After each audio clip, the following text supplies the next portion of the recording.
Breaking: Trump just shocked the world, he will meet with Kim Jong-un under one condition. President Donald Trump said he would meet with North Korean leader Kim Jong-un amid heightened tensions over his country's nuclear weapons program if the circumstances were right. If it would be appropriate for me to meet with him, I would be honored to do it, Trump said Monday in an Oval Office interview with Bloomberg News. If it's under the right circumstances. But I would do that. The U.S. has no diplomatic relations with North Korea, and as recently as last week, Secretary of State Rex Tillerson said at the United Nations that the U.S. would negotiate with Kim's regime only if it made credible steps toward giving up its nuclear weapons and ballistic missiles. Most political people would never say that, Trump said of his willingness to meet with the reclusive Kim, but I'm telling you under the right circumstances I would meet with him. We have breaking news. North Korea has become the most urgent national security threat and foreign policy issue facing Trump as his first 100 days in office passed. Kim's regime has continued development of its nuclear and intercontinental ballistic missile program in defiance of international condemnation and sanctions. Military analysts have said North Korea is on course to develop a nuclear-tipped ballistic missile that could reach the U.S. mainland as soon as 2020, during Trump's term in office. Kim has never met with a foreign leader since taking charge after his father's death in 2011 and hasn't left his isolated country. Over more than 2 decades, six-nation talks, direct bilateral negotiations, food aid and UN sanctions have all failed to deter the Kim dynasty's quest for a nuclear arsenal. That has left the Trump administration relying increasingly on China, North Korea's neighbor and top trading partner, to exert pressure on the regime. Tensions have escalated since Trump vowed in January that he wouldn't let North Korea develop a nuclear weapon capable of reaching the U.S., and North Korea has labeled American military moves in the region as acts of intimidation and blackmail. North Korea has continued to test missiles this year after carrying out its 4th and 5th nuclear tests in a decade last year. What do you think about this? Comment below. It's happening. North Korea just started the conflict, this is not good. North Korea threatened Sunday to sink the U.S. nuclear-powered submarine deployed to South Korean waters. The moment the USS Michigan tries to budge even a little, it will be doomed to face the miserable fate of becoming an underwater ghost without being able to come to the surface, North Korea's major propaganda outlet Uri Minzoki warned. The Michigan, a nuclear-powered, guided missile submarine, arrived Tuesday in the port city of Busan, the same day North Korea celebrated the 85th anniversary of the founding of the Korean People's Army. A Navy carrier strike group led by the nuclear-powered, Nimitz-class aircraft carrier USS Carl Vinson is moving to waters off the Korean peninsula, boosting the U.S. strategic military presence in the area. The Vinson is taking part in joint drills with the South Korean Navy, an intentional show of force in response to recent North Korean provocations. The urgent fielding of the nuclear submarine in the waters off the Korean peninsula, timed to coincide with the deployment of the super aircraft carrier strike group, is intended to further intensify military threats toward our republic, the North explained. North Korea warned that whether it's a nuclear aircraft carrier or a nuclear submarine, they will be turned into a mass of scrap metal in front of our invincible military power centered on the self-defense nuclear deterrence. The North has previously threatened to sink the Vinson. Our revolutionary forces are combat-ready to sink a U.S. nuclear-powered aircraft carrier with a single strike, the Rodong Sinmun, the newspaper of the ruling party, wrote last Sunday. North Korea is developing what some observers suspect are anti-ship ballistic missiles, but the North is nowhere close to fielding these weapons in battle, especially considering that the North has yet to successfully test one of these missiles. Breaking: Hannity, Lauren and O'Reilly back with new network, you won't believe where they'll be working. On the heels of major shakeups at the Fox News network, an alternative conservative network is being actively discussed amongst conservative fat cats. A well-placed source close to the proposal tells Mediaite that serious discussions are underway to create an alternative conservative cable network on the belief that the Fox News network is moving too far to the left. The source, who is engaged in the talks, says a meeting is planned for today with two prominent high-powered television executives, some underperforming conservative networks and people who have an interest and the ability to fund a new network. The potential aim? Putting the old band back together.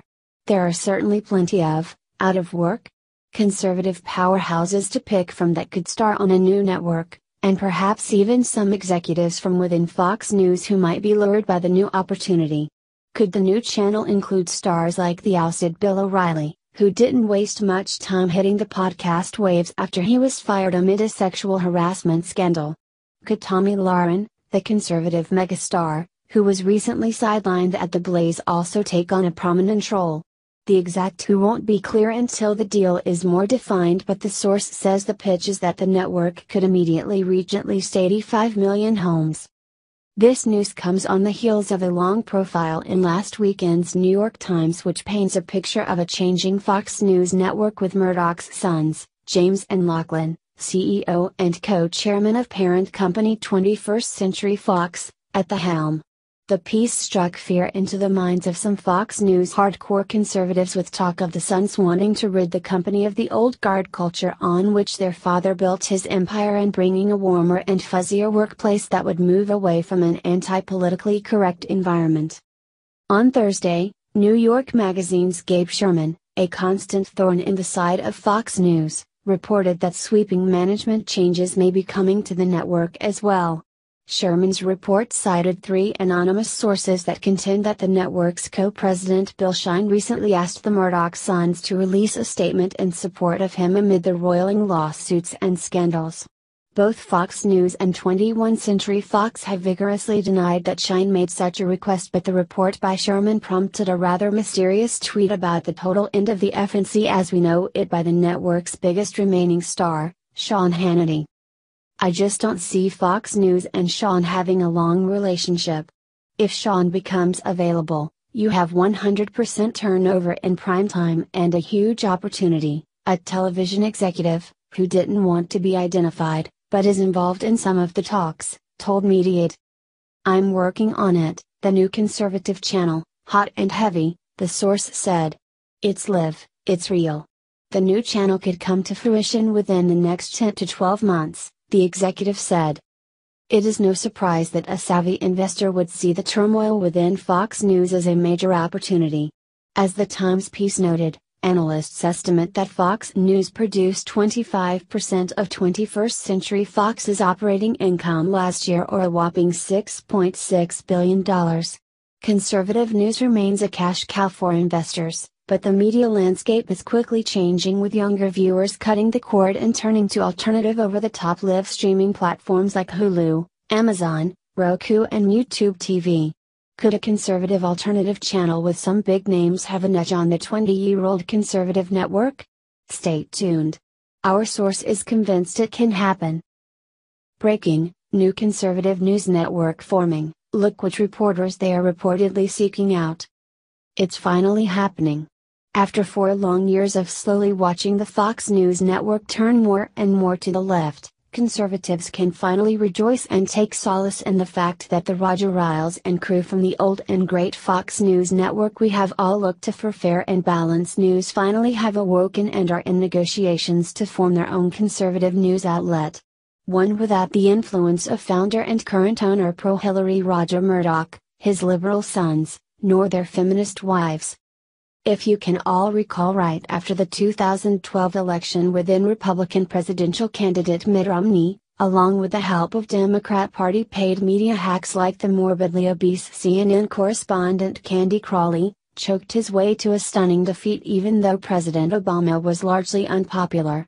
In the days following that election, it was reported that Fox News superstar Sean Hannity was being bumped to an hour later to a pre-recorded time slot. The change was being made to make room for the closet leftist Megyn Kelly. Kelly started off great but later cut her hair to resemble the little guy from MSNBC, Rachel Maddow, and it all went downhill from there. She showed her true colors by acting like a starstruck teeny bopper meeting her first celebrity crush during her first White House Christmas dinner under then-President Obama and by attacking then-candidate Trump while hosting the first Republican primary debate. After this, her ratings plummeted and she now has a new show on MSNBC. Mediate reports. A well-placed source close to the proposal tells Mediate that serious discussions are underway to create an alternative conservative cable network on the belief that the Fox News network is moving too far to the left. The source, who is engaged in the talks, says a meeting is planned for today with two prominent high-powered television executives, some underperforming conservative networks and people who have an interest and the ability to fund a new network. The potential aim? Putting the old band back together. There are certainly plenty of, out-of-work, conservative powerhouses to pick from that could star on a new network, and perhaps even some executives from within Fox News who might be lured by the new opportunity. Could the new channel include stars like the ousted Bill O'Reilly, who didn't waste much time hitting the podcast waves after he was fired amid a sexual harassment scandal? Could Tomi Lahren, the conservative megastar, who was recently sidelined at the Blaze, also take on a prominent role? The exact who won't be clear until the deal is more defined, but the source says the pitch is that the network could immediately reach at least 85 million homes. And via Politico. For the 89% of Republican voters who cast ballots for Trump, their backing represented a departure from many of the principles that have animated the American conservative movement for 6 decades. Today, those voters remain broadly supportive of the president personally, and as a result, insiders say, the conservative media have been increasingly pulled by a tractor beam that demands positive coverage of the president regardless of how far he wanders from the ideas they once enforced. Producers and editors have been faced with a choice: provide that coverage or lose your audience. Over the course of the campaign and into the beginning of his presidency, anti-Trump voices slowly receded from Fox's air, while those favorable to him began to appear more often. This has been most evident in the transformation of the panel segment on Bayer's 6 p.m. newscast, Special Report, once the premier venue for conservative thought on television. As the political reality on the right shifted, Bayer made an effort to include more pro-Trump voices on the panel. Trump critic Jonah Goldberg of National Review and Weekly Standard editor Stephen Hayes, once fixtures on the panel, began to appear less frequently. The network also declined to renew the contract of George Will, another panelist, and a reliable Trump critic. Trump-friendly pundits like Washington Times columnist Charles Hurt, American Conservative Union Chairman Matt Schlapp and his wife, Mercedes, and Republican strategist Lisa Booth now appear in their stead. In late March, Fox announced it had signed the Federalist's Molly Hemingway, a reliably pro-Trump commentator, as a contributor. Sadly, it seems all this shedding of pro-Trump voices at Fox News came to a fever pitch when Fox News superstar, and most-watched cable news show, of over 20 years, Bill O'Reilly, was fired this past month. He was let go because of unproven allegations of sexual harassment. We know the drill.